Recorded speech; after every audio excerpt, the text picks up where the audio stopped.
Hello friends, आज हम जानेंगे मंत्रिपरिषद और मंत्रिमंडल में अंतर।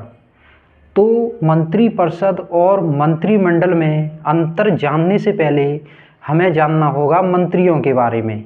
तो मंत्री कितने प्रकार के होते हैं? तो फ्रेंड्स, मंत्री 3 प्रकार के मंत्री होते हैं: कैबिनेट मंत्री, राज्य मंत्री और उपमंत्री। तो फ्रेंड्स, कैबिनेट मंत्री कौन होते हैं? तो जो सबसे योग्य और अनुभवी सांसद होते हैं उन्हें कैबिनेट मंत्री बनाया जाता है। इनके पास बड़े बड़े मंत्रालय जैसे कि रक्षा मंत्रालय, विदेश, वित्त, गृह, रेल, ये सभी प्रमुख मंत्रालय किन्हें दिए जाते हैं? कैबिनेट मंत्रियों को दिए जाते हैं। दूसरे होते हैं राज्य मंत्री। तो राज्य मंत्री 2 तरह के होते हैं।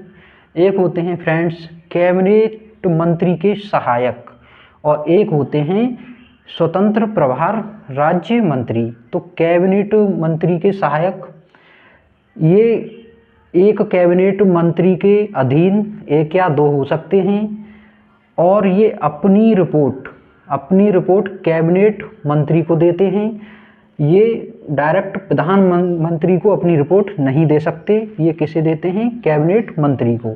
और कैबिनेट मंत्री अपनी रिपोर्ट प्रधानमंत्री को देते हैं।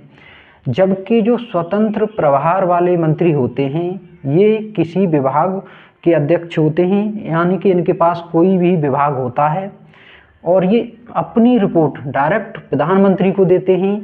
ये कैबिनेट मंत्री के अधीनस्थ नहीं होते हैं, जबकि ये वाले कैबिनेट मंत्री के अधीन होते हैं और कैबिनेट मंत्री की अनुपस्थिति में ये कैबिनेट मंत्री के सहायक उसका कार्यभार संभालते हैं और ये स्वतंत्र होते हैं। इनके पास अपना कोई मंत्रालय होता है। इनका काम एक ही होता है, यानी कि इनके पास भी मंत्रालय है, इनके पास भी। ठीक है फ्रेंड्स। जबकि उपमंत्री ये राजनीतिक, प्रशासनिक और संसदीय कार्यों को देखते हैं। ये कभी भी इनके पास स्वतंत्र प्रभार नहीं होता किसी भी विभाग का। ये हमेशा कैबिनेट मंत्री और राज्य मंत्री से जुड़े हुए रहते हैं। तो हमने मंत्रियों के बारे में जाना। अब जानते हैं मंत्रिपरिषद। जब कैबिनेट मंत्री और राज्य मंत्री, उपमंत्री, ये सभी मंत्री कैबिनेट परिषद किसमें? मंत्रिपरिषद में शामिल होते हैं। जबकि मंत्रिमंडल में केवल प्रधानमंत्री और कैबिनेट मंत्री ही शामिल होते हैं। प्रधानमंत्री और कैबिनेट मंत्री ही शामिल होते हैं किसमें? मंत्रिमंडल में। जबकि मंत्रिपरिषद में प्रधानमंत्री के साथ कैबिनेट मंत्री, राज्य मंत्री, उपमंत्री, ये सभी मंत्री शामिल होते हैं मंत्रिपरिषद में।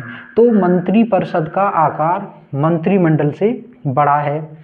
ये मूल संविधान में ही ये प्रबंध था मंत्रिपरिषद का। ये आर्टिकल 74 में एक मंत्रिपरिषद होगी, ये बताया गया, और इसका प्रमुख प्रधानमंत्री होगा। तो प्रधानमंत्री का जो पद है वो आर्टिकल 75 में है। वहीं मंत्रिमंडल, ये मूल संविधान में ये शब्द नहीं था। इसको 44वें संविधान संशोधन 1978 के द्वारा आर्टिकल 352 में जोड़ा गया है। तो मंत्रिमंडल में प्रधानमंत्री और कैबिनेट मंत्री होते हैं।